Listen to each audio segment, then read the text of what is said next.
Un petit pays d'Amérique centrale, mais une grande terre d'évasion fiscale. Le Panama est dans la tourmente. Le cabinet d'affaires mis en cause a beau parler de crimes et d'attaques contre le pays. Les révélations des Panama Papers poussent les autorités sous pression à ouvrir une enquête. Contrairement à ce qui a été dit, ce type de défi nous renforce car il confirme notre engagement en tant que président et en tant que gouvernement à continuer de lutter pour la transparence du système financier au Panama. Mais le pays, souvent décrit comme gangréné par la corruption et l'argent sale, fait de la résistance depuis longtemps. Malgré la pression, notamment des États-Unis, il reste une place forte du secret bancaire.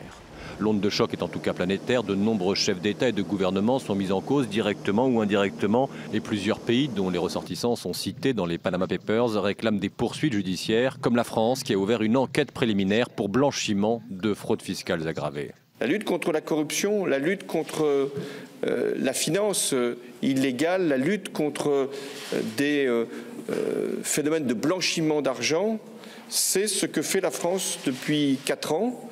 Elle ne le fait pas seule, heureusement.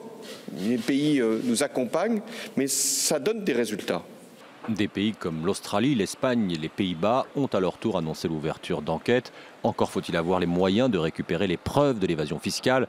Le consortium de journalistes internationaux n'a pas l'intention de fournir le détail des fichiers, mais certains pays auraient ou seraient sur le point d'obtenir une partie des archives du cabinet Mossack Fonseca et pourraient alors les partager avec d'autres pays.